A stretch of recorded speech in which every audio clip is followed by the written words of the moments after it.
Ezekiel Carter was old, but he was never broken. At 90, with a scar on his jaw and a cane in his hand, he looked fragile to three corrupt cops swaggering into Carter's diner. They saw nothing but a weary black veteran, someone too brittle to fight back and too forgotten to matter. But Zeke's silence wasn't weakness, it was patience. His past was forged in war and sharpened in secret missions the officers would never survive. When their harassment spilled into violence, they believed they had won. Then Zeke made a single phone call to the Pentagon, and their careers collapsed instantly. Before we go any further, comment where in the world you are watching from and make sure to subscribe because tomorrow's story is one you don't want to miss. The late afternoon sun slanted through the windows of Carter's diner, casting long shadows across the worn linoleum floor. Zeke Carter stood in front of his hallway mirror, his weathered hands smoothing down the olive-green bomber jacket that had been his constant companion for decades. The U.S. flag patch on the sleeve was frayed but proud, just like the man who wore it. His fingers traced the scar along his jaw, a reminder of battles long past. At 90, his movements were measured, but purposeful. He grabbed his cane, more out of wisdom than weakness, and stepped out into the humid southern air. Main Street hadn't changed much in the 50 years since he'd returned from Korea. The same brick buildings, the same sidewalks where some folks still crossed to the other side when they saw him coming. Today was no different. Mrs. Henderson from the post office suddenly found her mail sorting fascinating. Tom Baker from the hardware store ducked into his doorway, pretending to arrange hammers that were already perfectly aligned. Zeke's lips tightened, but he kept walking. The weight of decades of such moments rode heavy on his shoulders, yet his spine remained straight, his chin high. The bell above Carter's diner door chimed as he entered. The familiar scent of coffee and bacon wrapped around him like an old friend. Behind the counter, Aaliyah Johnson looked up with a warm smile that reached her eyes. She was one of the good ones, young, but with an old soul that recognized injustice when she saw it. "Morning, Mr. Carter," she called out, already reaching for his usual coffee cup. "Your booth's waiting for you." He nodded, noticing how her hands trembled slightly as she poured his coffee. She'd been working double shifts lately, trying to keep her younger siblings in school. The system wasn't kind to people like them. Never had been. At the corner booth, Hank Miller sat nursing his own coffee. The retired mechanic's Vietnam War cap sat low over his eyes, but he raised it slightly in acknowledgement as Zeke passed. There was history between them. Not friendship exactly, but the mutual respect of men who'd seen the darker side of serving their country. "Quiet morning," Hank muttered, his gravelly voice carrying the weight of unspoken understanding. Zeke settled into his usual booth, the vinyl seat creaking familiarly beneath him. Through the window, he could see the town hall across the street, its walls adorned with photos of local leaders. The latest renovation had somehow managed to crop out most of the black council members from the display. Small things, always small things that added up to something bigger. The diner was half full, but the space around Zeke remained conspicuously empty. Patterson and her bridge club huddled at their table, their whispers carrying just loud enough for him to hear fragments. "Doesn't know his place," and "causing trouble again." Aaliyah appeared at his table, coffee pot in hand. "The usual, Mr. Carter. We've got fresh biscuits this morning." "Appreciate that, Aaliyah," he replied, noting the dark circles under her eyes. "Your brother doing better in school?" Her smile faltered slightly. "Trying to. Teacher's giving him a hard time again. Says he's disruptive when he asks questions." Zeke's jaw tightened. Some things never changed, just wore different masks. The morning light caught the silver in his close-cropped hair as he reached for his coffee. His hands, though lined with age, were steady. The same hands that had once handled classified documents at the Pentagon, the same hands that had fought in Korea. Now they wrapped around a simple white diner mug, but the strength in them hadn't diminished. A police cruiser pulled up outside, its presence casting a shadow across the diner's front window. The conversations inside dropped to hushed whispers. Aaliyah's shoulders tensed as she retreated behind the counter, her dark eyes fixed on the door. Hank shifted in his seat, his weathered hands curling around his coffee cup. The veteran's instincts, never quite dormant, seemed to spark to life. The bell above the door jangled harshly as 3 officers pushed their way in. Officer Dean Harlow led the pack, his badge gleaming as bright as his cruel smile. Behind him, Officer Mason Trent swaggered in, young and brash, already sneering at the breakfast crowd. Officer Riley Cole brought up the rear, silent but radiating menace, his cold eyes scanning the room like a predator. They spotted Zeke immediately. Dean's smile widened, showing too many teeth. Mason's hand drifted to his belt, fingers drumming near his holster. Riley simply watched, his face a mask of calculated indifference that promised violence. The diner fell silent. Forks stopped midway to mouths. Coffee cups froze halfway to lips.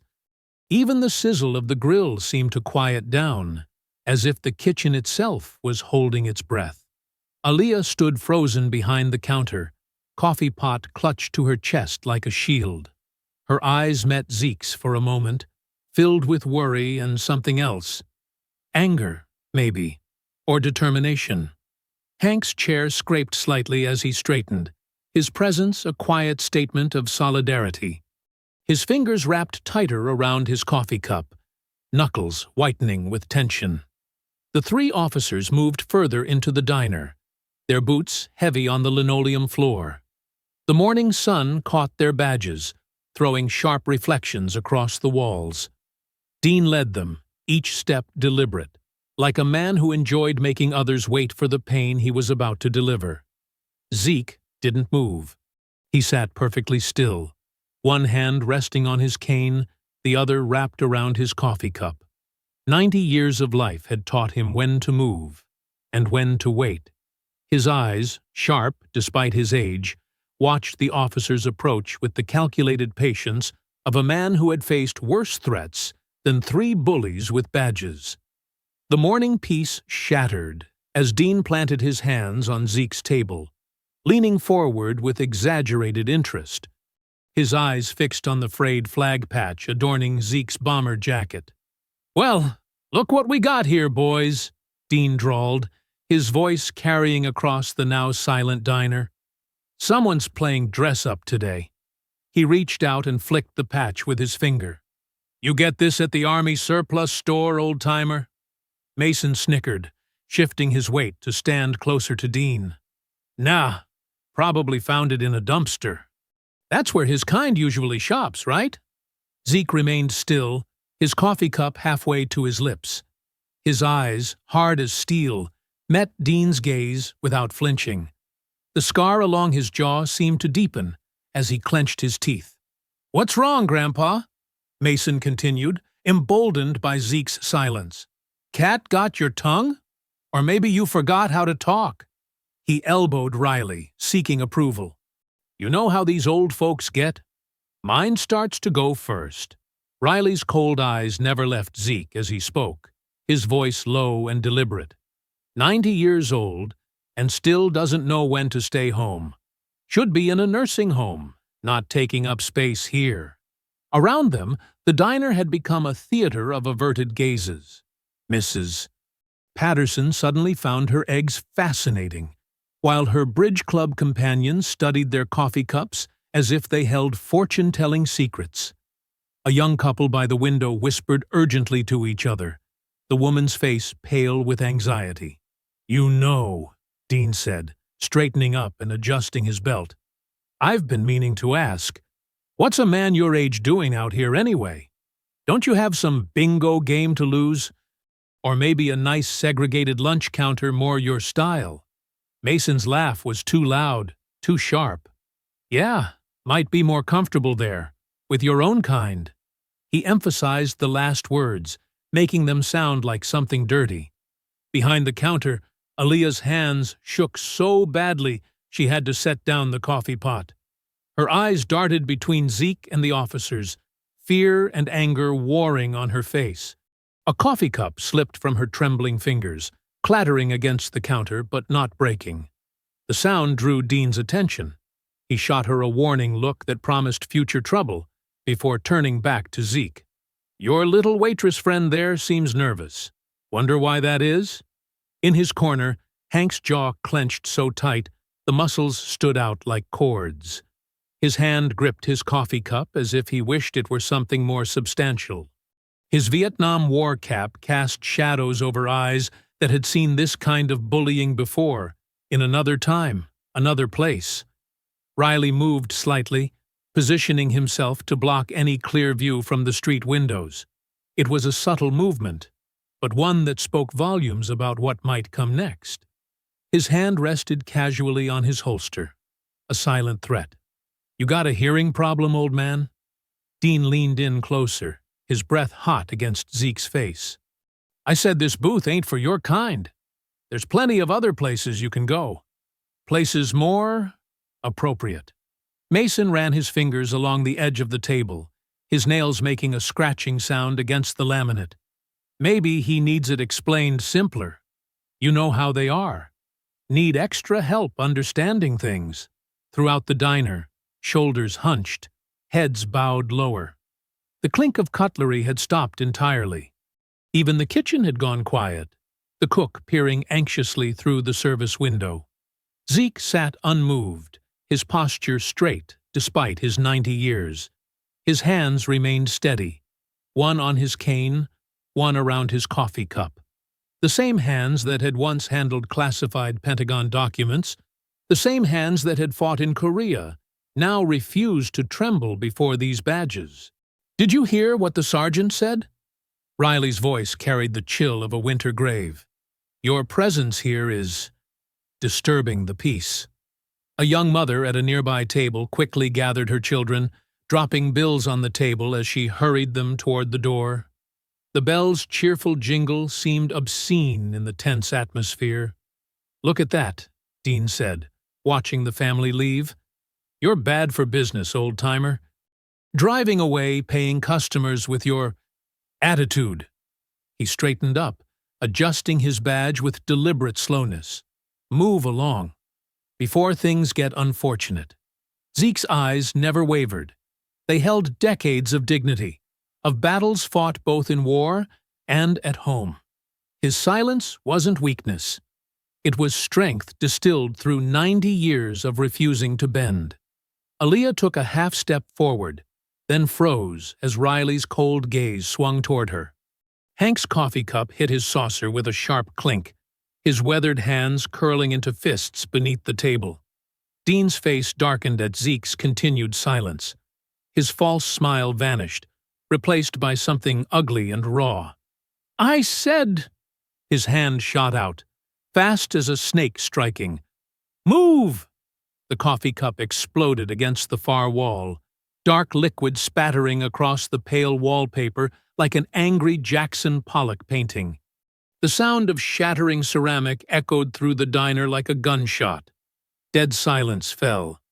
Coffee dripped down the wall in slow rivulets. A single ceramic shard spun on the floor, its motion the only movement in the frozen diner. The shattered pieces of the coffee cup hadn't settled before Zeke spoke, his voice carrying the quiet authority of a man who had faced worse than playground bullies with badges. "Step back, son." The words were soft but carried steel beneath them. "You're making a mistake you won't be able to take back." Dean's face flushed red, anger replacing his cruel amusement. "You threatening me, old man?" His hand shot out, grabbing Zeke's bomber jacket near the collar. The fabric bunched in his fist, stretching the threads of the American flag patch. "Last warning," Zeke said, still calm despite the grip on his jacket. His eyes, sharp as tactical scopes, locked onto Dean's. "Let go!" Dean's response was explosive. He yanked Zeke forward, then slammed him back against the wall. The impact knocked the breath from Zeke's lungs, sent his cane clattering across the diner floor. The sound of wood against tile echoed like distant gunfire. "Not so tough without your stick, are you?" Dean's breath was hot against Zeke's face. Behind him, Mason let out a harsh laugh that held no humor, only anticipation of violence.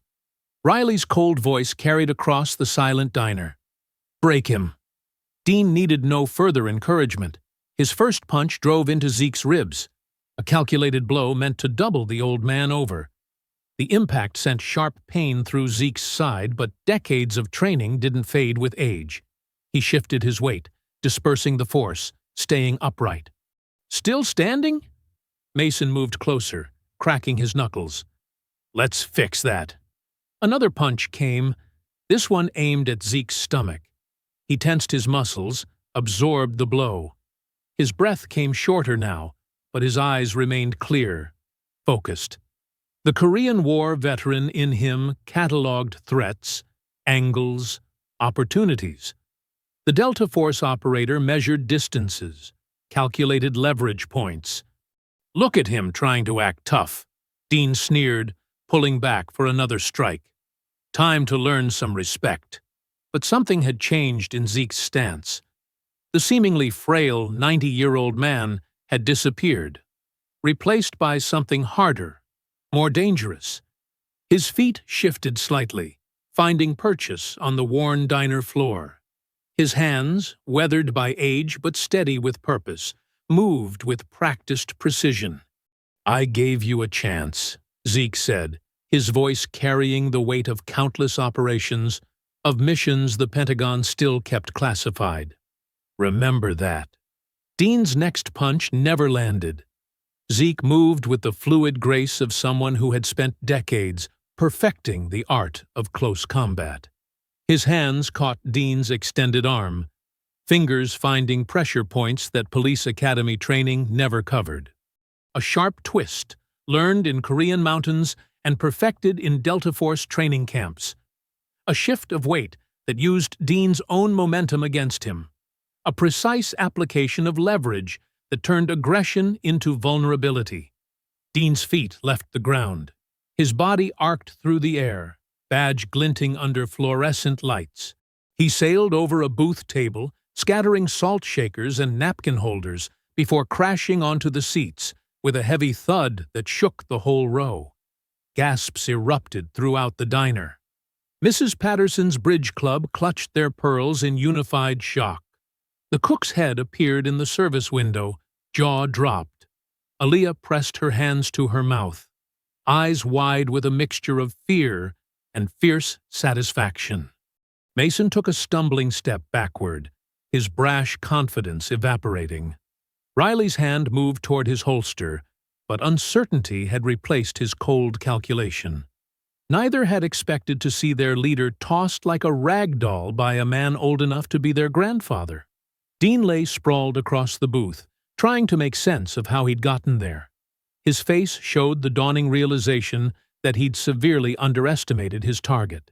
The badge he'd been so proud of moments ago had been knocked askew, hanging crooked on his chest. "Jesus Christ," someone whispered in the stunned silence.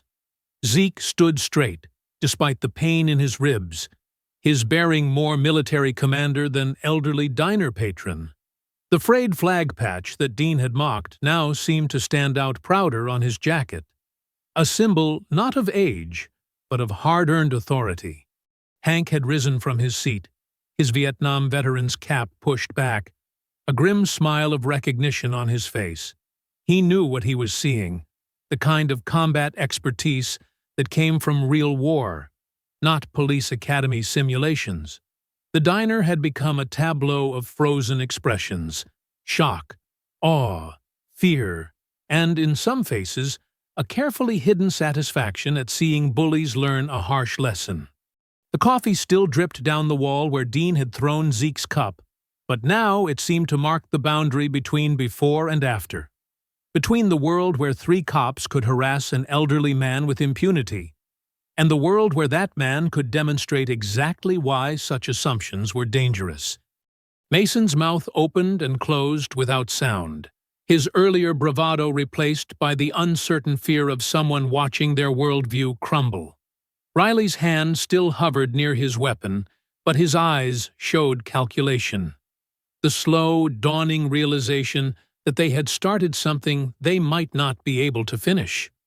From his undignified position in the booth, Dean struggled to sit up, his face a storm cloud of rage and humiliation. His carefully maintained image of authority lay as scattered as the condiments that had gone flying with him. The scene held for a moment.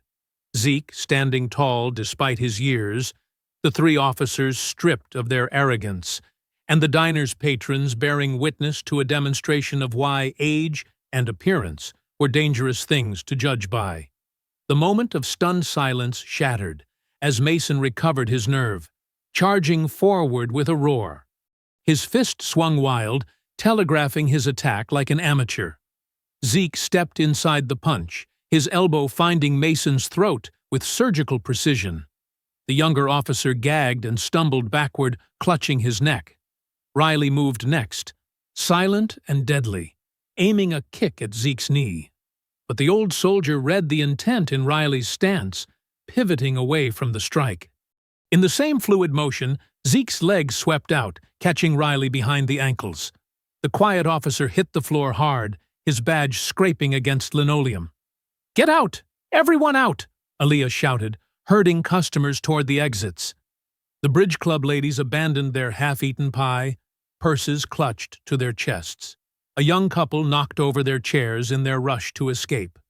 The cook disappeared from the service window, the kitchen door slamming shut. Dean pulled himself from the booth, face twisted with rage. He reached for his belt, drawing his baton with a metallic snap. "You're dead, old man." Zeke grabbed a nearby chair, using it as a shield between himself and Dean. His breath came harder now, each intake sending sharp pain through his ribs. But his movements remained precise. Years of close-quarters combat training took over, muscle memory unchanged by age. Mason had recovered enough to rejoin the fight, circling to Zeke's left while coughing. Riley rolled to his feet, all pretense of procedure abandoned as he drew his own baton. They moved like wolves, trying to surround their prey. "Stand down," Zeke warned, though he knew they wouldn't listen. Pride and rage had replaced any semblance of reason in their eyes. Dean struck first, his baton whistling through the air. Zeke deflected it with the chair, the impact sending vibrations through his arms. Mason lunged from the side, and Zeke had to abandon his makeshift shield to avoid being grabbed. The fight turned brutal. Zeke's elbow found Mason's nose with a crunch, but Riley's baton caught him across the shoulders. He staggered, decades of combat experience warring against the limitations of his 90-year-old body. "Not so tough now!" Dean swung again, the baton catching Zeke's forearm. Pain exploded through the bone, but Zeke turned it into a counterstrike, his fist connecting with Dean's jaw. From across the diner, Hank's gruff voice cut through the chaos. "Leave him alone!" The Vietnam vet moved toward the fight, his own combat training evident in his stance. "Stay back!" Zeke shouted, but Hank was already committed. Riley spun toward the new threat, his pistol appearing in his hand like a magic trick. The barrel caught Hank across the temple with a sickening crack. The older veteran crumpled, blood streaming down his face. The distraction cost Zeke. Mason's boot found his ribs again, the same spot Dean had punched earlier. Something gave with a snap that Zeke felt more than heard. His breath hitched, vision blurring at the edges. Dean seized the opportunity, bringing his baton down hard. Zeke managed to partially block it, but the force still drove him to one knee. Riley moved in, his boot stomping down on Zeke's hand against the floor. Bones ground together as Riley twisted his heel. "Not so special now, are you?" Mason grabbed Zeke's jacket, pushing him face down. His knee dug into Zeke's back while Dean wrenched his arms behind him. Cold handcuffs bit into his wrists. Blood dripped from Zeke's split lip onto the diner floor, joining the scattered debris of overturned tables and broken dishes. His ribs screamed with each breath, and his crushed hand throbbed in time with his heartbeat. But despite the pain, despite being pinned under Mason's weight, a small smile crept across Zeke's face. "What's so funny, old man?" Dean demanded, twisting the handcuffs tighter. Zeke turned his head enough to meet Dean's eyes. Blood stained his teeth red, but his voice remained steady. "My phone. In my jacket pocket. Give it to me. You want to make a call?" Mason laughed, pressing his knee harder into Zeke's spine. "Who you gonna call, Grandpa? The retirement home? Give me my damn phone." The words carried the same quiet authority as before, unchanged by his prone position or the blood running down his chin. Riley studied him with cold eyes. Let him. Let's see who he thinks can help him now. Dean reached into Zeke's jacket pocket, pulling out an old flip phone. He dangled it in front of Zeke's face like a taunt. "Here's your phone, tough guy. Make your call." Aaliyah watched from behind the counter, tears streaming down her face but her jaw set in anger. Near the door, Hank stirred weakly, blood matting his gray hair. The diner had become a battlefield, tables overturned like barricades, broken glass glinting under fluorescent lights like shell casings. Through it all, Zeke's smile never wavered. Even handcuffed and bleeding, something in his eyes suggested the fight wasn't over. That it was, in fact, just beginning. The three officers had won the physical confrontation, but looking at Zeke's expression, it was hard to shake the feeling that they'd walked right into his trap. "Last chance," Zeke said calmly, despite the knee in his back. "Give me my damn phone." Dean thrust the flip phone at Zeke's face, his smirk dripping with contempt. "Make your pathetic call, old-timer. Maybe you can tell your grandkids how you got yourself arrested." With his hands cuffed behind his back, Zeke had to awkwardly maneuver his fingers to punch in the number. Each digit was pressed with deliberate precision, despite Mason's knee still grinding into his spine. The diner had fallen completely silent, save for the hum of fluorescent lights and Hank's labored breathing near the door. "You're wasting our time," Riley muttered, pacing near the counter where Aaliyah stood frozen, her order pad clutched to her chest like a shield. Zeke held the phone to his ear, his posture shifting subtly despite being pinned down. When he spoke, his voice carried a different weight, clipped, formal, carrying decades of authority. "This is Ezekiel Carter, retired Delta. Connect me to the Pentagon." The words hung in the air like smoke. Mason's knee eased slightly, uncertainty flickering across his face. Dean's smirk widened, but something twitched in his jaw. "Old fool's lost his mind," Dean announced to the room, but his voice carried a hint of strain. "Thinks he's calling the Pentagon on a flip phone." Zeke continued speaking into the phone, calm and measured. "Authorization code Sierra 9 Delta 47. Priority channel." His eyes never left Dean's face, watching the officer's expression shift from mockery to the first traces of doubt. Riley had stopped pacing, his dead-eyed stare fixed on Zeke. The silence in the diner grew heavier, pressing down like a physical weight. Even the kitchen had gone quiet, the cook peering through the service window with wide eyes.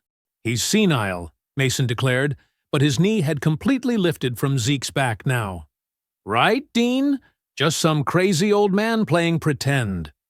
Before Dean could answer, his radio crackled to life. The sharp burst of static made all three officers jump. A stern voice cut through the white noise. "Dispatch to Officers Harlow, Trent, and Cole. Report your badge numbers and current location immediately." The color drained from Dean's face. Mason scrambled backward, releasing Zeke entirely. Riley's hand moved unconsciously toward his weapon. "I repeat." The voice on the radio grew harder. "All officers involved in the Carter's Diner incident, report your badge numbers now. This is a direct order from the chief." Zeke slowly pushed himself to a sitting position, ignoring the protest from his ribs. Blood still trickled from his split lip, but his eyes gleamed with cold satisfaction. "You should answer them," he suggested mildly. "They don't like to be kept waiting." Dean fumbled with his radio, his earlier swagger evaporating. "This is Officer Harlow, badge 2847, currently at—" Another voice cut through the radio, this one carrying the unmistakable tone of federal authority. "All officers are to stand down immediately. Your badges and weapons are to be surrendered to the arriving state police. Do not attempt to leave the scene." Mason's face had gone gray. "Dean? What's happening?" His voice cracked like a teenager's. Riley stood perfectly still, but sweat had begun to bead on his forehead.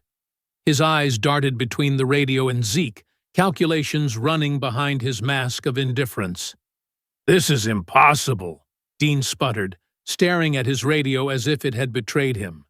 "You can't just call the Pentagon on a flip phone and—" "I spent 30 years running operations you'll never have clearance to know about," Zeke interrupted, his voice carrying across the diner. "Did you really think this jacket was just for show?" Aaliyah had moved closer, her hands shaking as she helped Zeke to his feet. Hank had managed to sit up, pressing a napkin to his bleeding temple, a grim smile of satisfaction on his face. The radio crackled again. "State Police ETA 3 minutes. All officers are suspended pending federal investigation." Dean's face twisted through a range of emotions, disbelief, rage, and finally, the first glimmer of fear. His hand tightened on his baton, knuckles white. "I wouldn't," Zeke warned quietly. "You've done enough damage to your career already."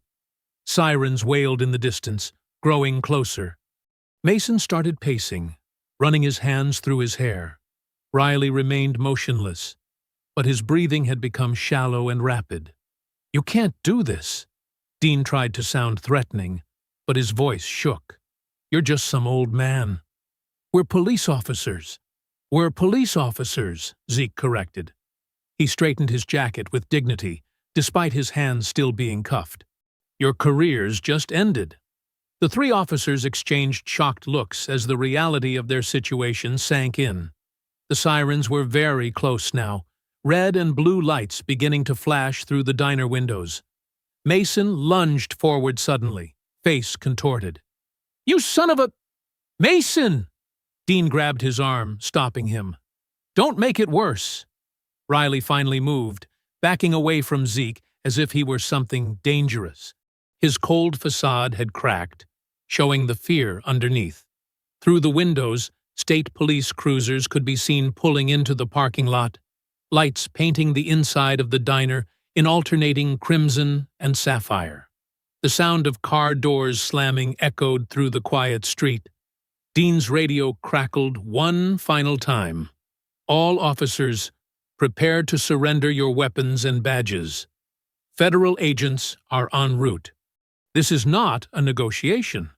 The state police swept into Carter's diner with practiced efficiency, their boots echoing on the linoleum floor.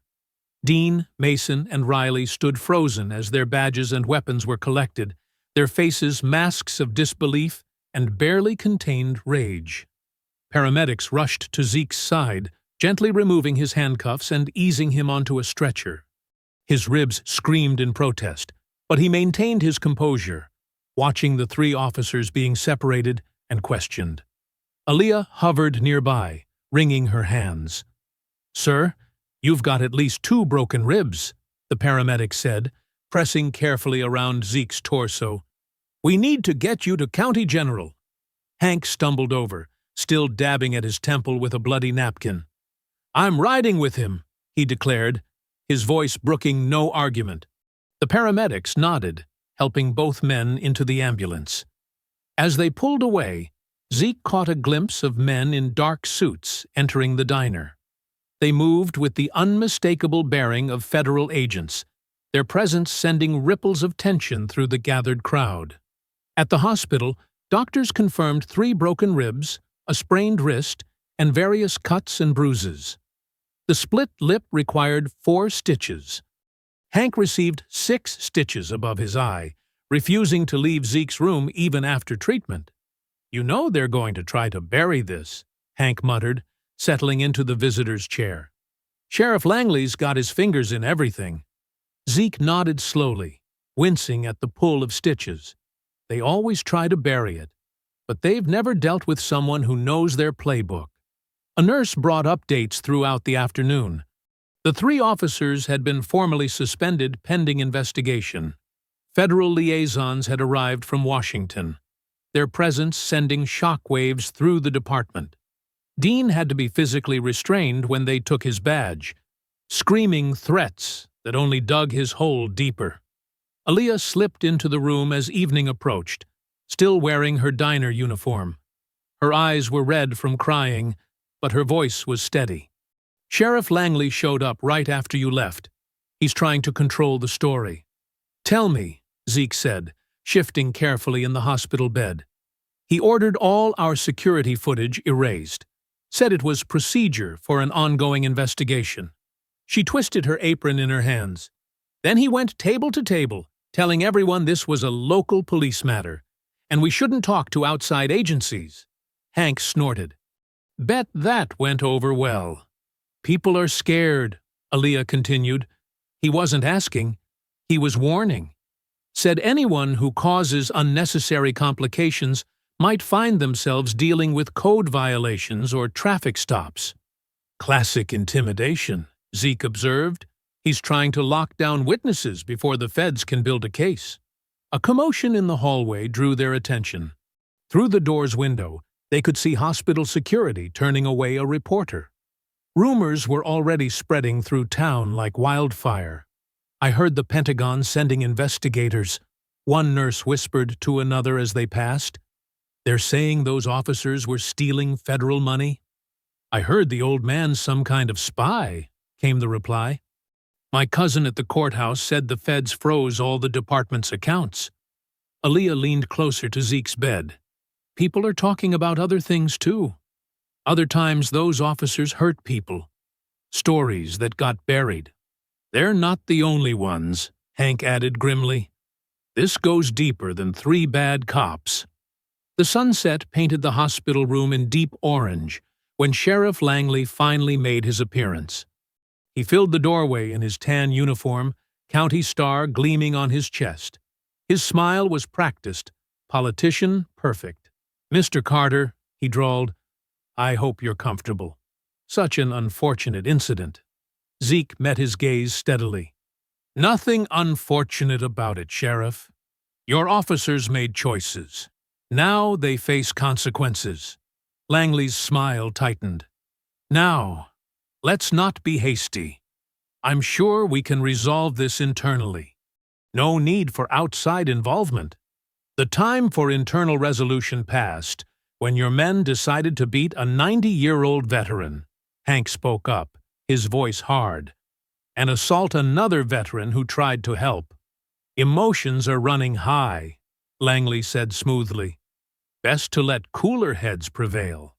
I'd hate to see anyone suffer unnecessary complications while this gets sorted out." The threat was velvet-wrapped but clear. Aaliyah stiffened, but kept her chin high. "You've made your position clear, Sheriff," Zeke replied calmly. "Now I suggest you leave before those federal agents down the hall decide to ask why you're attempting to intimidate witnesses." Langley's mask slipped for just a moment, showing the rage beneath. He adjusted his gun belt, a casual reminder of his authority. "This is still my county, Mr. Carter. Remember that." After he left, the room was quiet except for the steady beep of monitors. Aaliyah's hands were shaking again. Hank stood by the window, watching the sheriff's cruiser pull away. "He'll try to bury it all," Aaliyah whispered. "He always does." "Not this time," Hank growled. "Too many eyes on it now." Zeke gazed out the window at the setting sun, its light catching on the town's water tower in the distance. The pain medication was wearing off, every breath sharp with broken ribs, but his mind was clear. Decades of Pentagon operations had taught him that the first strike was never the decisive one. This was just the opening move. "This isn't finished," he said quietly, watching shadows lengthen across the town he'd called home for so long. "It's only begun." The next day, Hank drove Zeke home from the hospital in his weathered pickup truck. Every bump in the road made Zeke's ribs ache, but he kept his face neutral, decades of military discipline showing through. The morning sun cast long shadows across the small houses and neat yards of his neighborhood. Mrs. Jackson, his elderly neighbor, stood on her porch watering plants. When she saw Zeke getting out of the truck, she hurried over as fast as her arthritis would allow.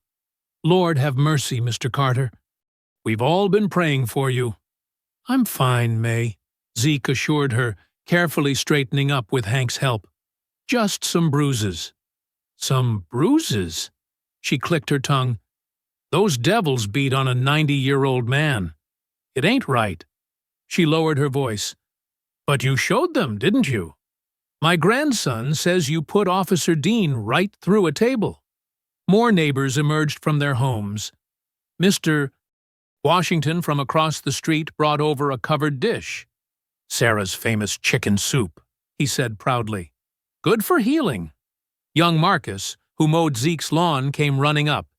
"Mr. Carter, man, you're like a superhero. Everyone's talking about how you fought those cops." But not all faces were friendly. The Petersons next door quickly went inside when they saw him. Down the street, Mrs. Miller pulled her children closer as they passed. Some folks crossed to the other side, avoiding eye contact. "They're scared," Hank muttered, helping Zeke up his front steps. "Langley's people have been making rounds, spreading their version." Inside Zeke's modest home, the phone was already ringing. Aaliyah had written down messages, reporters wanting comments, old military buddies offering support, and a few anonymous calls with nothing but heavy breathing. Zeke eased into his favorite armchair, surrounded by photos from his military days. Korea, special operations training, Pentagon briefing rooms, a lifetime of service captured in faded photographs. The TV droned in the background until a familiar voice made them both look up. Sheriff Langley stood at a podium outside the police station, his expression grave. "What we have here is an unfortunate situation being blown out of proportion," Langley said smoothly. "Our officers responded to reports of a disturbance. The suspect, Ezekiel Carter, became combative and resisted legitimate law enforcement commands." Hank swore, but Zeke held up a hand, listening intently. "While Mr. Carter's military service is appreciated," Langley continued, "we have uncovered disturbing inconsistencies in his record. There are questions about his claimed role in certain operations and reports of previous violent incidents." The camera panned to show Dean, Mason, and Riley standing behind the sheriff, now in civilian clothes, but looking righteous and wronged.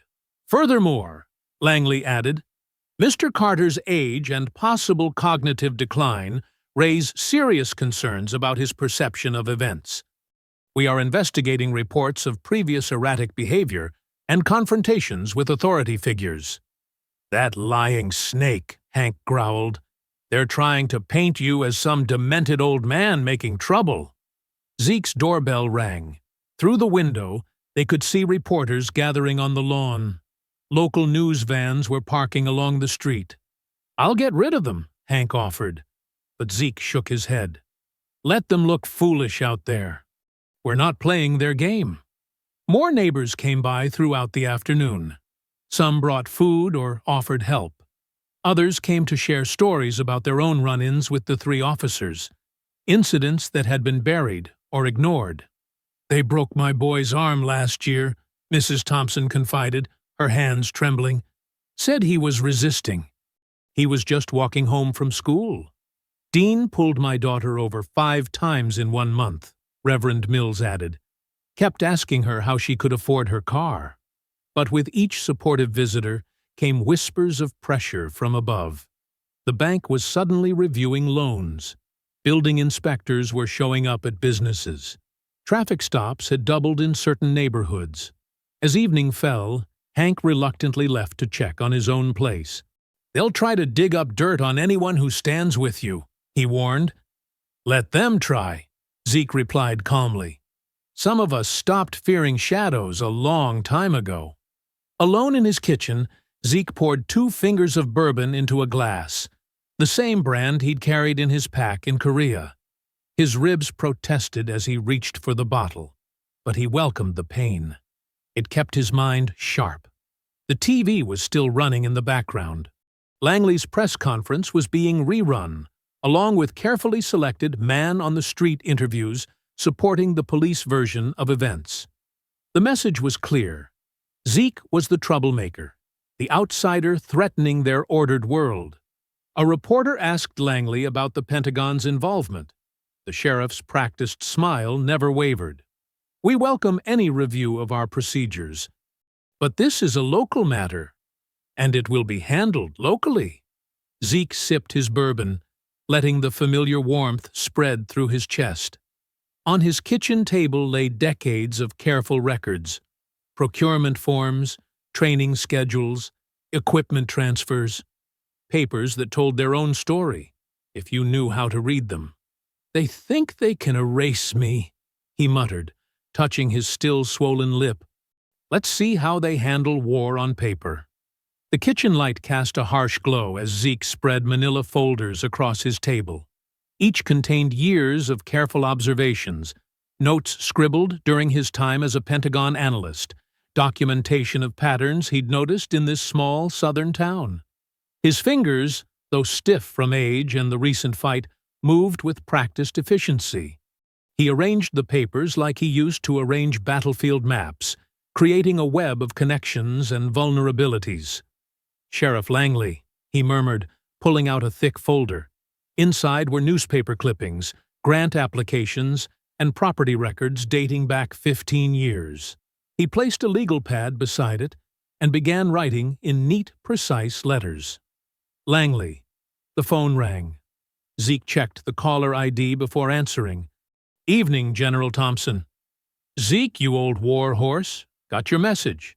Pentagon's buzzing about what happened. You okay?" "Been worse," Zeke replied, touching his ribs. "Remember those procurement irregularities we discussed last year? The training equipment that kept disappearing? Time to pull that thread." Zeke moved another folder to the center. "I need a full audit. Training grants, equipment inventory, payroll records. Everything from the last 5 years. That'll set off alarms all the way up the chain," Thompson warned. "Good. While they're scrambling, check the mayor's pet project, that new tactical training facility. $10 million in federal funds, but I've never seen more than 2 patrol cars there." Zeke heard papers rustling on the other end. "Jesus, Zeke. You've been building this case for years, haven't you? Since I noticed Officer Dean driving a $70,000 truck on a $40,000 salary." Zeke pulled out another folder labeled Dean. "Check his supervisor logs against the training records.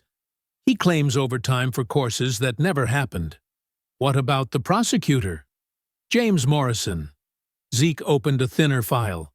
"His office signs off on all the equipment transfers. His signature's on requisition, forms for gear that never arrived. Cross-reference that with his beach house mortgage." He could hear Thompson typing. "This goes deeper than 3 cops roughing you up, doesn't it? They're just the visible cancer.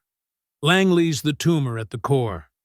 Zeke pulled out a map of the county, marked with red circles. Every circle is a training site that got federal money. Check how many actually exist. This could take weeks to unravel. They're counting on that. But start with last year's tactical gear grant. $300,000 for riot equipment that's not in any inventory. Zeke worked methodically through the night, his kitchen becoming a war room. He mapped connections on his walls with thumbtacks and string, like tracking enemy movements. The mayor's name connected to construction contracts. The prosecutor linked to missing evidence. Officers tied to unexplained deposits. At midnight, his doorbell rang. Zeke moved cautiously to the window, but it was only Aaliyah from the diner, carrying coffee and sandwiches. "Thought you might need fuel," she said, setting them down. Her eyes widened at the wall of evidence. "What is all this?" "Artillery," Zeke replied, accepting a coffee. "Langley built his empire on federal money. Time to show him how the federal government handles fraud." He pointed to a stack of papers. "These are equipment transfer forms. Notice anything strange?" Aaliyah studied them. "The signatures, they're different on each one, but they're supposed to be from the same person. Good eye. Someone's been forging approvals. Probably Morrison's assistant. She suddenly got a new car last spring." The phone rang again. Thompson's voice was excited. "Zeke, you beautiful bastard. The tactical facility? It's registered as a full-time training center, getting funding for 30 officers. How many officers actually train there?" "According to the logbooks, none in the last 6 months." Zeke made another note. "Where's the money going?" "Working on it. But I've flagged everything for review. By morning, every federal grant in that county will be frozen pending investigation." "They'll try to bury it," Zeke warned. "Langley's got friends in the state capitol." "Not anymore. State Police Internal Affairs just opened their own investigation. Seems somebody sent them some interesting photos of our friend the sheriff." Zeke allowed himself a small smile. Amazing what people keep in safety deposit boxes. He worked until dawn, mapping every connection, every vulnerability. His military training took over. Identify the enemy's supply lines, cut off their resources, isolate the command structure. Aaliyah stayed, helping organize files and making fresh coffee. Around 5 a.m., she gasped at a document. This shows Officer Dean was supposedly in training in Atlanta the same day he broke up that church fundraiser. "Keep digging," Zeke encouraged. "Every contradiction is ammunition." The morning sun was rising when Thompson called a final time. "It's done. Full federal audit team arrives Monday. State police will secure all records today. County accounts are locked down." Zeke looked at his wall of evidence, now a complex web of corruption and money trails. At the center was Langley's photo from the local paper, showing him at a charity golf tournament, smugly holding an oversized check. With a steady hand, Zeke picked up a red marker. He drew a careful circle around Langley's face, then crossed it with an X like targeting coordinates. "Target," he said quietly, stepping back to survey his work. Years of observation, countless hours of analysis, all focused on this moment. Like planning any military operation, the key was patience and precision. He'd learned in Korea that the biggest targets required the most careful approach. Langley had built his fortress on papers and procedures. Now those same papers would become the weapons that brought him down. The sun had fully risen when Aaliyah returned from making another coffee run. She found Zeke still at his kitchen table, surrounded by papers, and looking exhausted, but determined. "You need to rest," she said, setting down a fresh cup beside him. "Can't. Not yet." Zeke rubbed his eyes. "There's too much here. Every file opens up 3 more connections." Aaliyah pulled up a chair. "Then let me help more. I've worked at that diner for 6 years. I've seen things, heard conversations. Those officers, they get loose-lipped after a few drinks." Zeke looked up, studying her face. "You understand helping me could be dangerous? Langley doesn't play gentle. I stopped being scared of bullies a long time ago." Aaliyah's voice was firm. "My little brother wants to be a cop someday. But not in a department like this. Not under men like Langley." A knock at the door made them both tense. Zeke reached for his cane, but relaxed when he heard Hank's gruff voice. "It's me, old-timer." The retired mechanic looked rough.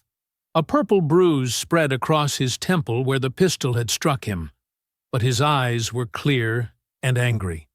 "Heard you were building a case," Hank said, easing himself into a chair. "I want in. Your head." Is fine. Had worse in Nam. Hank leaned forward. Listen, I've been fixing police cruisers under the table for years. They pay cash, no paperwork. But the parts they bring me? Brand new, straight from federal inventory. They're selling equipment and pocketing the money. Zeke grabbed a legal pad. Can you document dates? Serial numbers? Better. Hank reached into his jacket and pulled out a small notebook. I write everything down. Old habit from the service. Got 3 years of parts that shouldn't exist according to their official inventory. Aaliyah smiled. The mechanics were always Dean's blind spot. He thought you were just another good old boy. That's not all, a new voice said from the doorway. They turned to see Monique Thompson, the retired county records clerk. She stood nervously, clutching a thick manila envelope. Door was open, she explained. I've been watching all this for years. Couldn't sleep last night, thinking about what happened to you, Mr. Carter. Zeke gestured to an empty chair. Come in, Mrs. Thompson. Tell me what you know. Monique sat, her hands shaking slightly as she opened the envelope. I kept copies. They told me to shred the originals, but I couldn't. Not all of them. She spread out documents across the table. Grant applications with different numbers than what was submitted. Training rosters for classes that never happened. Equipment transfers to departments that don't exist. Why come forward now? Zeke asked gently. Because I helped build this house of cards. Monique's voice cracked. For 20 years, I processed their paperwork, saw the patterns, said nothing. My silence helped them steal millions, meant to protect this community. Aaliyah put a hand on the older woman's shoulder. You're doing the right thing now. Langley's going to fight back hard, Hank warned. He's got too much to lose. Let him, Zeke said, adding Monique's documents to his wall of evidence. The harder he fights, the more desperate he'll look. And desperate men make mistakes. They worked through the morning, 4 unlikely allies building an ironclad case.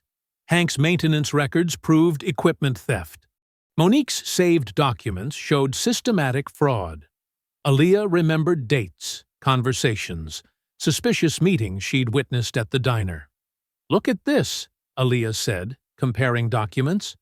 The training facility reported full classes the same week the diner's security camera caught half the department at Mason's birthday party. And here, Hank pointed to an inventory list, tactical gear they claimed was destroyed in training. I fixed the same equipment 2 months later for their SWAT team. Monique traced a pattern of signatures. Morrison signs everything without reading. But his assistant, she knows. She's the one who told me which files to lose over the years. The sound of breaking glass shattered their concentration. Aaliyah screamed as a brick crashed through Zeke's front window, sending shards flying across the room. Hank moved faster than his injuries should have allowed, pulling her away from the spray of glass. Zeke was already moving, his cane forgotten as he rushed to the window. The street was empty, except for a black SUV peeling away. No plates visible. Anyone hurt? He demanded, scanning the room.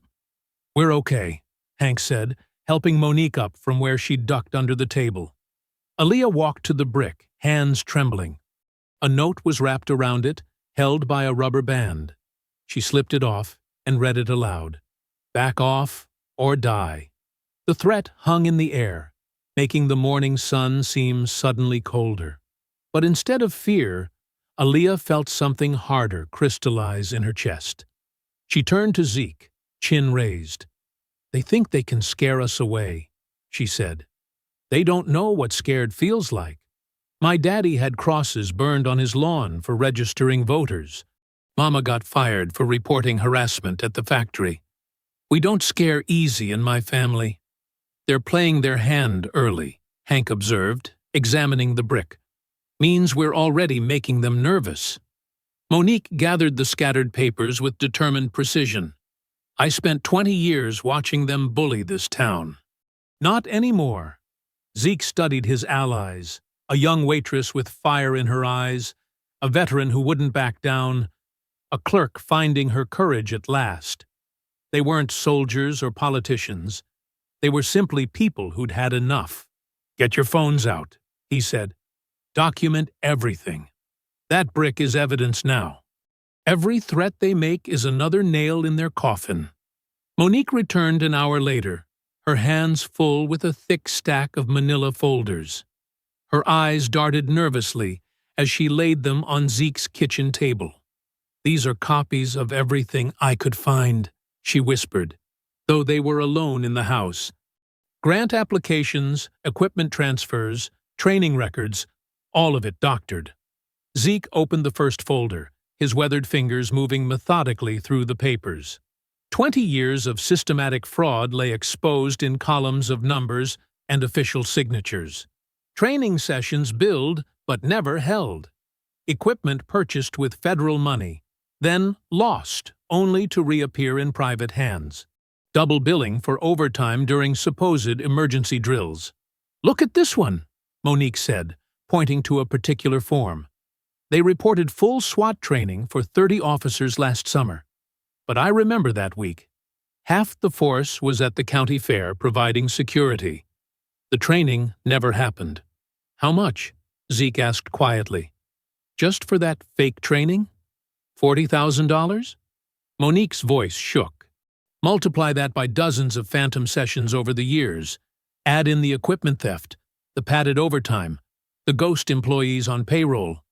She swallowed hard. "Millions, Mr. Carter. They've stolen millions." Zeke nodded slowly, his jaw tight. He reached for his phone. Not the old flip phone, but a secure line his Pentagon contact had sent. He photographed each document methodically, building an electronic record that couldn't be destroyed. "They'll know it was me," Monique said, wringing her hands. "I was the only one with access to these archives." "You're under federal protection now," Zeke assured her. "The moment these files hit Washington, you become a protected witness." He paused, looking at her directly. "Are you sure about this?" Monique straightened her spine.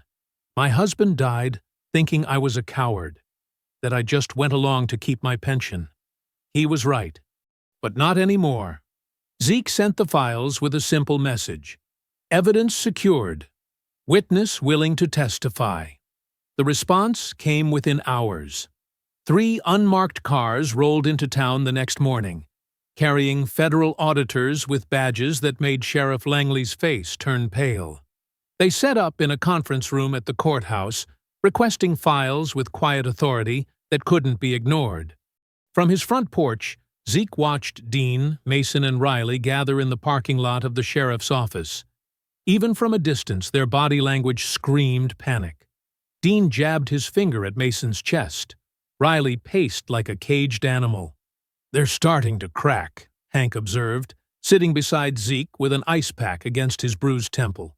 "Fear does that," Zeke replied. "They're used to being the ones who make others afraid. Tables have turned." They watched as the argument between the officers escalated. Mason shoved Dean, who stumbled backward into Riley. For a moment, it looked like the 3 might come to blows. Then Sheriff Langley's voice boomed across the lot, and they scattered like guilty schoolboys.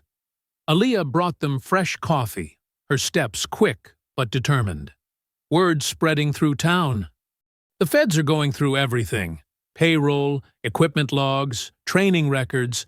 They're even interviewing janitors about which officers worked overtime shifts." "Good," Zeke said. "Let them feel the net tightening." The screen door creaked, and Monique hurried onto the porch. "They're looking for the original files now. Langley's secretary is in tears. She can't explain why half the grant documentation is missing." "Because you have it," Hank said with a grim smile. "They don't know that yet." Monique managed a shaky laugh. 20 years of being invisible. And now, I'm their worst nightmare. The afternoon sun was setting when they heard the crunch of tires on gravel. Sheriff Langley's personal truck pulled up in front of Zeke's house. The man himself stepped out, still wearing his pressed uniform and polished badge, but his face was mottled with rage. "You're making a mistake, Carter," Langley called from the yard. His hand rested casually on his holstered weapon. "This is a small town. Accidents happen, cars go off roads, houses catch fire, people disappear." Zeke rose slowly, leaving his cane propped against the porch rail. "That sounded like a threat, Sheriff. Just stating facts." Langley's smile was cold. "You really want to spend your last years fighting a war you can't win? Making enemies of people who run this town? Run it into the ground, you mean?" Zeke replied evenly. "Stealing from your own department. Using federal money meant to protect people to line your pockets instead. You can't prove anything. The auditors seem to think differently." Zeke took a step forward. "Tell me something, Sheriff. When you were threatening witnesses and burning files, did you think about the paper trail? Every deleted document, every lost record, it all leaves traces. And I spent 30 years in the Pentagon following traces just like these." Langley's face darkened. "You're one old man. I've got the whole system behind me." "Had," Zeke corrected. "Past tense. Your officers are already turning on each other. Your clerk is talking to the feds. Your secretary is crying over missing files. Your system is falling apart." "I'll destroy you," Langley snarled, dropping all pretense. "I'll bury you so deep. I buried stronger men than you." Zeke's voice cut through the evening air like steel. "Men who thought a uniform made them untouchable. Men who confused power with right. They're all gone now, and I'm still here." Langley's hand tightened on his weapon, but Zeke didn't flinch.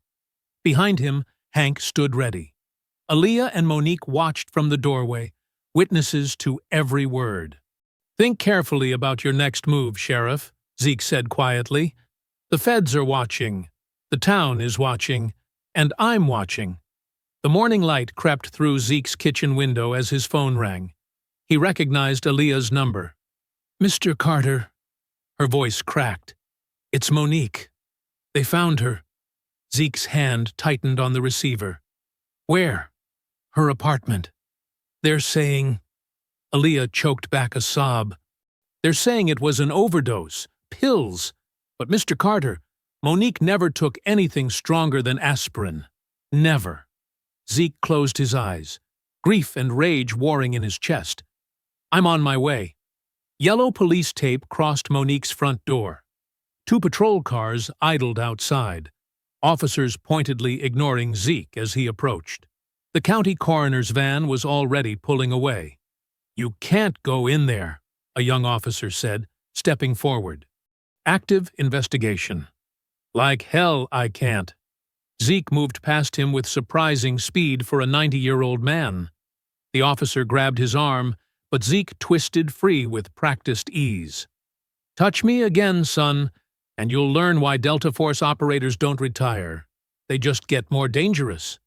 Inside, the apartment told its own story. Too neat, too clean. Someone had gone through methodically, probably before calling it in. The manila folders, copies of the ones she'd given him, were gone. Her computer was missing. Even her personal notebooks had vanished. In the kitchen, a prescription bottle lay on its side, pills scattered across the counter. The label was crisp, new. No pharmacist's creases or wear from being carried in a purse. "Convenient," Zeke muttered. Detective Ross stood in the bedroom doorway, his face professionally blank. "Tragic situation, Mr. Carter. Lady her age, living alone, depression sets in." "Save it," Zeke snapped. "You know damn well this wasn't suicide." "Medical examiner will make that determination." Ross's voice hardened. "Meanwhile, you should watch yourself. Getting old can be dangerous.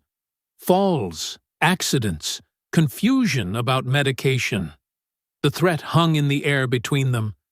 Zeke stepped closer, his voice dropping to a whisper. "I've seen better staged scenes in war zones. You tell your boss, He just made this personal. Back home, Zeke's phone rang again. This time, it was Hank's wife, Mary. "They arrested him," she cried.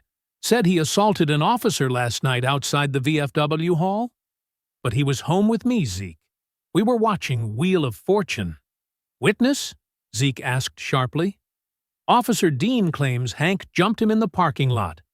Got 2 other cops backing his story. Zeke's jaw clenched. "I'll call my lawyer contact. Don't let him talk to anyone else." Before he could dial, Aaliyah burst through his front door, tears streaming down her face. Her uniform was wrinkled, hair disheveled. "They're firing me," she gasped. "The health inspector showed up this morning, said he found violations that could shut down the diner. Owner called me in, said he's sorry, but he can't risk his business over one waitress." Zeke guided her to a chair. "Did they threaten you directly?" "The inspector?" Aaliyah wiped her eyes. "He said accidents happen in commercial kitchens. Hot grease, sharp knives. Said it would be a shame if I got hurt, because I was distracted by outside concerns." The pieces fell into place. Monique silenced. Hank framed. Aaliyah threatened. They were isolating him, cutting off his support, destroying the people who dared stand with him. Zeke moved to his bedroom, opened his closet. Inside, a shadow box held his medals: Purple Heart, Bronze Star, Distinguished Service Cross. Beneath them lay a folded American flag. "They think this will stop me," he whispered to the medals. "Think killing an innocent woman and threatening my friends will make me back down." His fingers traced the flag's stripes. "They don't understand what these stand for. Don't understand what I've survived." The phone rang again. The Pentagon contact. "Zeke, we've got trouble. Local judge just sealed the audit records. State police are slow-walking the investigation. Someone's pulling strings way above county level." "They killed my witness," Zeke said flatly. A long pause. "Jesus, you sure?" "Staged overdose. Too clean, too convenient. They're taking out everyone who helped me." "Watch your back, old friend. This goes deeper than we thought." Zeke hung up and sank into his armchair. On the wall, photos spanned his life. Korea, Delta Force training, Pentagon ceremonies, young men who'd died under his command, battles fought for a flag that promised justice. His hand shook, not with age, but with fury. They'd killed Monique, a grandmother who only wanted to do right, framed Hank, who'd fought for his country, threatened Aaliyah, barely starting her life. The sun set outside his window, casting long shadows across the floor. In the distance, a police siren wailed. Someone testing his resolve, maybe. Seeing if he'd run. Zeke stood, walked to his desk. The computer hummed as he logged into encrypted accounts he hadn't touched in years. Passwords that opened doors to classified archives. Contact numbers for people who owed him favors. Serious favors. The kind that could destroy careers or expose buried secrets. "They want war," he whispered to his medals, to the memories of men who'd died for justice. "I'll give them hell." He began to type, his fingers steady now. This wasn't just about police brutality anymore. This was about power and corruption that ran deep enough to murder witnesses and threaten innocence. They thought age made him vulnerable. They'd learn what experience really meant. The medals gleamed in the fading light, silent witnesses to a soldier's promise. Monique's death would not be in vain. Hank would not rot in jail. Aaliyah would not lose her future. This was war now, and Ezekiel Carter had never lost a war. Night had fallen when Aaliyah's gentle knock echoed through Zeke's house. He opened the door to find her shivering, not from cold, but from fear. "I went back to Monique's building," she whispered, glancing over her shoulder. "The manager let me in. Said I could pack up her personal things for the family." She pulled an envelope from her purse, sealed with clear tape, Monique's neat handwriting across the front. For Zeke Carter, in case. Zeke's hands trembled slightly as he guided Aaliyah inside, away from watching eyes. The kitchen light cast a warm glow as they sat at his worn oak table. "Did anyone follow you?" he asked, scanning the darkness through his window. "I took 3 different buses, doubled back twice." Aaliyah's voice strengthened with pride. "Just like you taught me." Zeke nodded approval, then carefully opened the envelope. Inside, he found a memo dated 8 years ago. The paper yellowed, but the type still sharp. The letterhead bore the state auditor's seal. "My God," he breathed, reading. "Monique, you brilliant woman." The memo detailed a systematic fraud scheme. Training grants meant for officer education had been diverted into private accounts. Equipment funds disappeared into shell companies. Federal money earmarked for community policing programs vanished into offshore transfers. Names jumped from the pages. Sheriff Langley, Dean, Mason, Riley. A web of corruption spanning years, documented in merciless detail by a state auditor who'd tried to expose it. "Look at the signature block," Aaliyah pointed. "The auditor died in a car crash 2 weeks after writing this." "Single vehicle accident?" Zeke asked grimly. "How did you know?" "Same playbook they used on Monique. Make it look clean, natural. No questions asked." Zeke spread the papers across his table. Bank records, transfer logs, equipment inventories with glaring discrepancies. Monique had spent years quietly copying everything that crossed her desk, building a paper trail. "She knew they might come for her," Aaliyah whispered. "That's why she made copies, hid them where they wouldn't look." "Smart woman." Zeke's voice cracked slightly. "Too smart to take pills." He studied a particularly damning page. A training invoice for $50,000 with only Dean's signature as verification. The same day, an identical amount had been withdrawn from a shadow account, split 5 ways. "This is it," he said. "This is what gets them. Not viral videos or public outrage. Paper, numbers, money trails they can't erase." Aaliyah leaned forward. "What do we do?" "We get it to people who can act on it. People they can't touch." Zeke reached for his phone, then paused. "But first, you need to disappear for a few days." "I'm not running." "Not running. Protecting the evidence." He pulled out a business card. "This is a safe house in Montgomery. Former Delta operator runs it. Tell him I sent you. Stay there until I call." "But, Aaliyah," his voice gentled. "They killed Monique over these papers. I won't lose anyone else. Please." She reluctantly took the card. "What about you?" "I'm going to make a call. Then I'm going to sit right here and wait.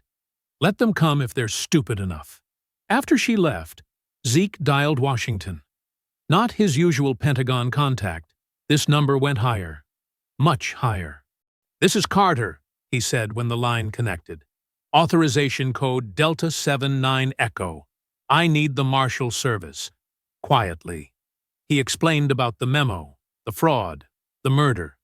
His contact listened in silence. "The Veterans Memorial Parade is Saturday," Zeke finished. "Every corrupt badge in 3 counties will be there, preening for the cameras. How do you want to play it? Send your marshals in as parade security. Regular uniforms, nothing flashy. Let them blend with the crowd. When I give the signal, we take them all at once. No warning, no chance to run." A pause. "You're sure about the evidence?" "Got enough paper to bury them. Just need badges with federal authority to serve it." "Done. Team will contact you tomorrow with details." The line clicked dead. Zeke sat back, studying Monique's careful documentation. In death, she'd given them everything needed to bring down the corrupt machine that killed her. All those years of quiet copying, quiet watching, quiet courage. He made himself coffee, strong and black. The night ahead would be long. They might come for him, might try to silence him like they had Monique.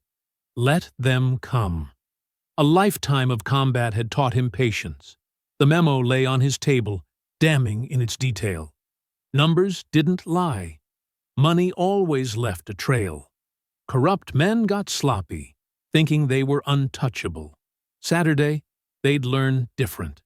Saturday, Justice would wear a federal badge and carry Monique's truth. Outside, a car cruised past his house, headlights off. Zeke sipped his coffee, unworried.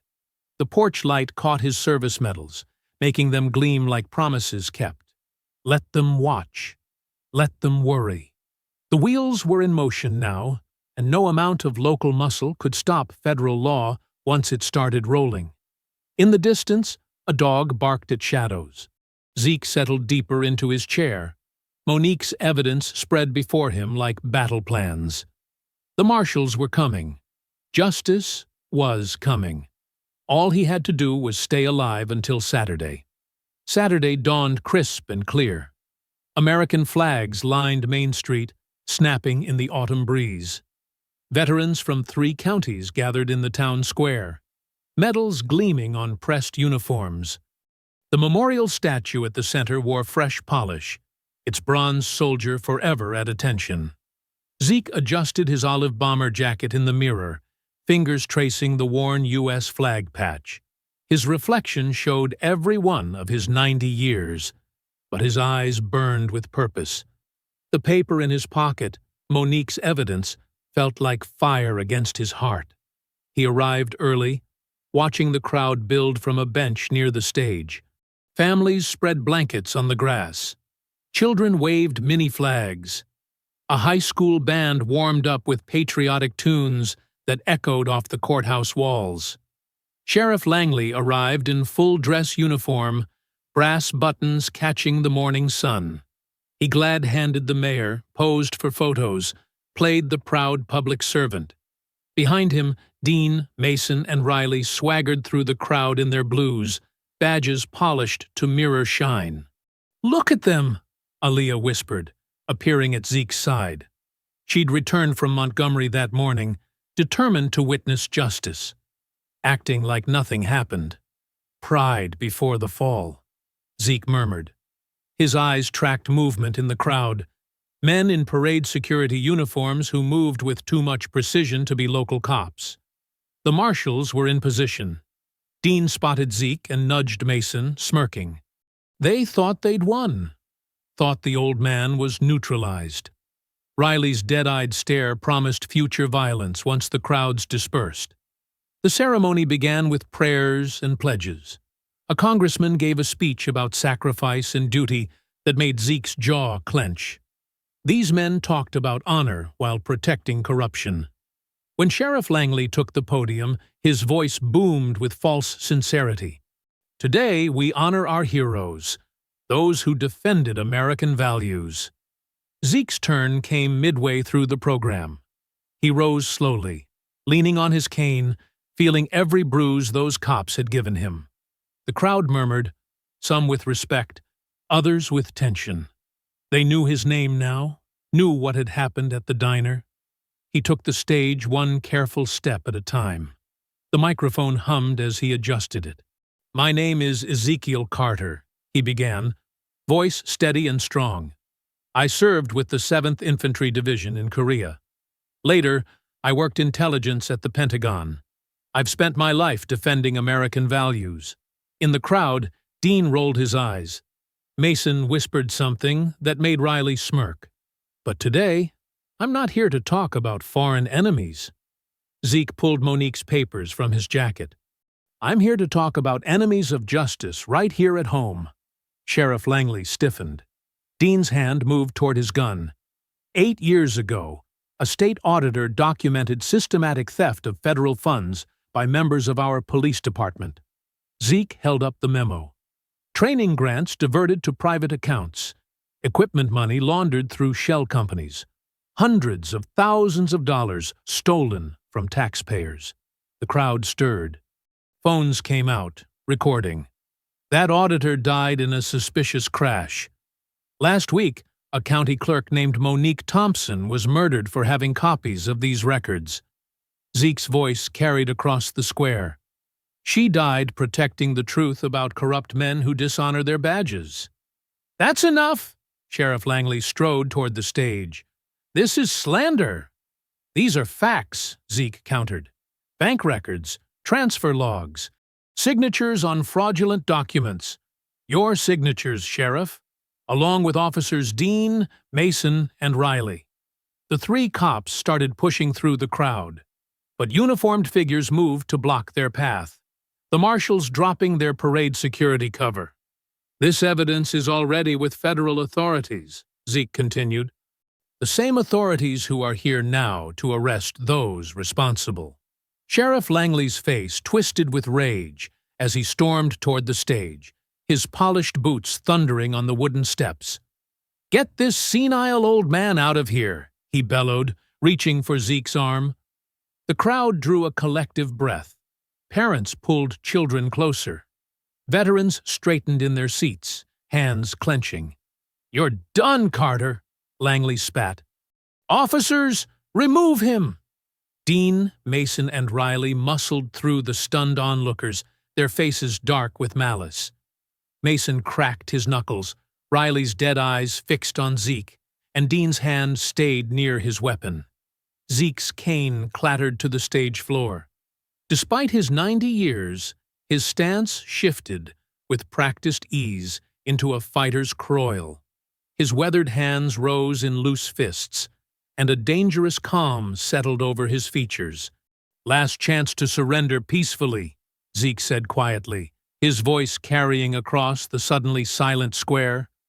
Mason lunged first, young and cocky, throwing a wild haymaker. Zeke stepped inside the punch with surprising speed. His knee shot up, catching Mason dead center in the solar plexus. The impact lifted Mason off his feet, and he crumpled, gasping like a landed fish. Riley attacked from the side, trying to grapple. But Zeke pivoted, his elbow smashing into Riley's jaw with a sickening crack. Decades of Delta Force training flowed through his movements. Riley staggered backward, blood streaming from his split lip, eyes glazed. My God, someone whispered. Phones recorded frantically. The high school band had stopped playing, instruments forgotten in their hands. Dean circled more cautiously, having seen his partners dispatched.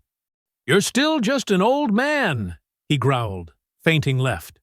Zeke didn't bite. He waited, balanced despite his age, letting Dean come to him. When Dean finally charged, Zeke moved like flowing water. He slipped the punch, stepped behind Dean, and locked his arm around the officer's throat in a textbook chokehold. Dean thrashed, but Zeke's grip was iron. The crowd watched in amazement as the 90-year-old veteran controlled the much younger man with practiced ease. This is what real training looks like, Zeke said calmly, as Dean's struggles weakened. Not the fake sessions you've been billing the government for. Langley reached for his sidearm, but a stern voice cut through the tension. Federal agents, hands where we can see them. The U.S. Marshals moved with precision, their previously concealed weapons now drawn. They converged on the stage from multiple directions, their true identities revealed. Sheriff Langley Price, the lead marshal announced, pulling out an official document. You're under arrest for conspiracy to commit fraud, misappropriation of federal funds, and obstruction of justice. Another marshal approached Dean, who was still gasping from Zeke's chokehold. Officer Dean Harlow, you're under arrest for assault, civil rights violations, and conspiracy to commit fraud. The handcuffs clicked loudly in the quiet square as they were fastened around Langley's wrists. The sheriff's face had gone from red to pale, his authority crumbling before the town's eyes. Mason tried to crawl away but was quickly secured. Riley spat blood and cursed as he was cuffed.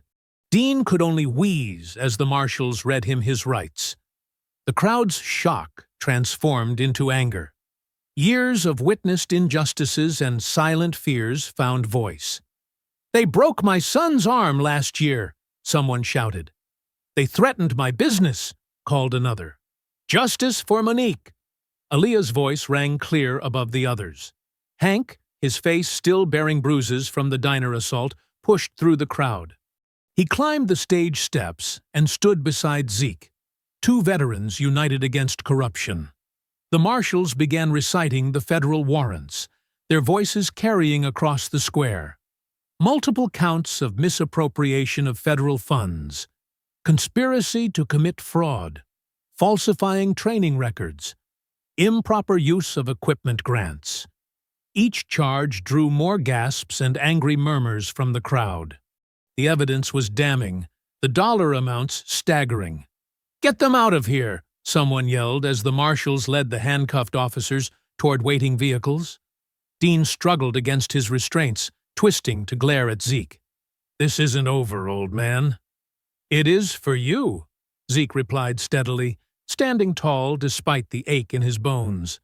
A trickle of blood ran from a fresh cut on his knuckles, but his eyes were clear and proud.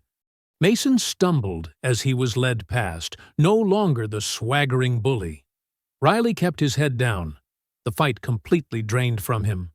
Sheriff Langley tried to maintain his dignity, but couldn't hide his trembling hands. The crowd's jeers followed them across the square. Years of intimidation transformed into cathartic release, as the townspeople watched their tormentors reduced to common criminals. "This is what justice looks like," Zeke called out, his voice strong despite the morning's exertion. "Not behind closed doors, not in secret meetings, but here in the light of day." Aaliyah appeared with his cane, tears in her eyes. "You did it, Mr. Carter. You really did it." Zeke took the cane, drew himself up straight, and watched as the corrupt officers were loaded into separate vehicles. His body ached from the fight, but his spirit soared. The truth had finally broken through, and not even badges could hide from it anymore. The memorial statue's shadow stretched across the square as justice, long delayed, was finally served. 2 weeks after the arrests, morning sunlight streamed through the freshly cleaned windows of Carter's Corner. The diner's new sign gleamed against the red brick, its gold letters catching the early rays. Inside, the aroma of coffee and bacon filled the air, mixed with the sweet scent of fresh paint and new beginnings. Aaliyah moved between tables with practiced grace, her manager's badge pinned proudly to her apron. She'd transformed the space, hanging black and white photographs that captured the town's full history. Not just the sanitized version. Local artists had contributed paintings that celebrated diversity, and the breakfast counter now hosted an ever-changing display of children's artwork from the nearby elementary school. Zeke sat in his usual booth, which now bore a small brass plate. "Reserved for Mr. Carter." His coffee cup steamed before him, and his familiar olive bomber jacket hung on the coat rack by the door. His weathered hands traced the edge of the morning paper, which carried yet another update on the corruption case. The headline read, "Former officers plead guilty in federal grant fraud case." "More coffee, Mr. Carter?" Aaliyah asked, pot already tilting. "Always," he smiled, watching through the window as children played in the small park across the street. Black and white kids chased each other, their laughter carrying through the glass. No parents pulled their children away from each other. No suspicious glances darkened the morning. The new memorial plaque caught the light near the entrance. Bronze letters spelled out, "In honor of those who stood for justice." Below were 3 names, Ezekiel Carter, Monique Thompson, and Henry Hank Miller. Underneath was inscribed, "Truth fears no questions." Hank limped in, his cane tapping against the freshly tiled floor. The beating he'd taken had left him with a permanent reminder, but his spine was straight, and his eyes were clear. He slid into the booth across from Zeke, nodding at the regulars who called out greetings. "Morning, brother," Hank said, accepting the coffee Aaliyah immediately brought over. "Saw the news about Dean and Mason taking the plea deal." 20 years each, Zeke confirmed, folding the paper.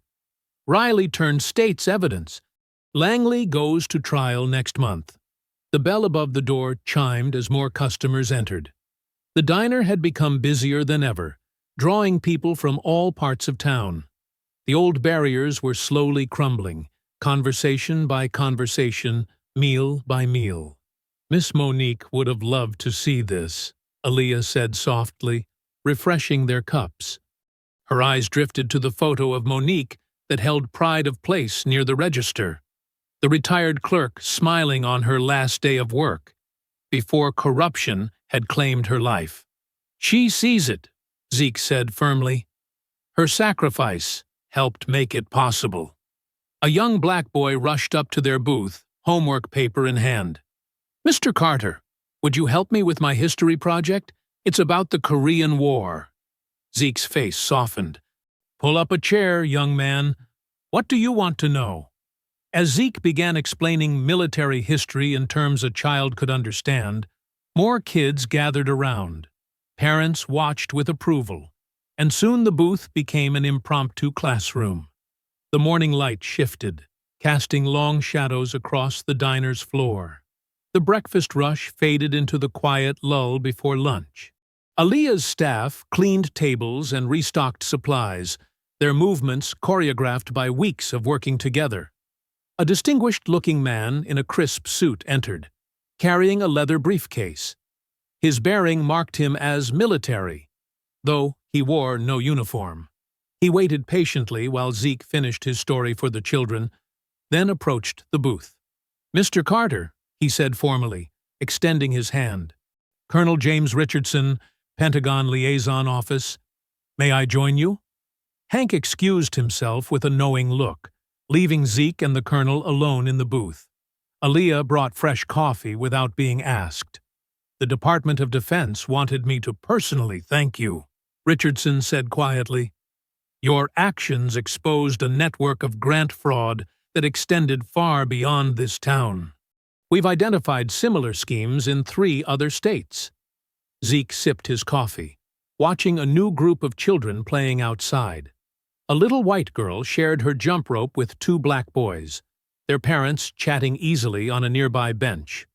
The money was never the point, Zeke replied. It was about what the corruption did to people, how it poisoned everything it touched. Richardson nodded. Nevertheless, your service to your country didn't end with your retirement. You've helped restore integrity to systems meant to protect and serve. He reached into his briefcase and withdrew an envelope. The secretary wanted you to have this, a commendation for continuing to uphold your oath to defend the Constitution against all enemies, foreign and domestic. Zeke accepted the envelope, but didn't open it. His eyes remained on the scene outside, where the jumping children had attracted more playmates. The group now included kids of every shade, laughing and taking turns without hesitation.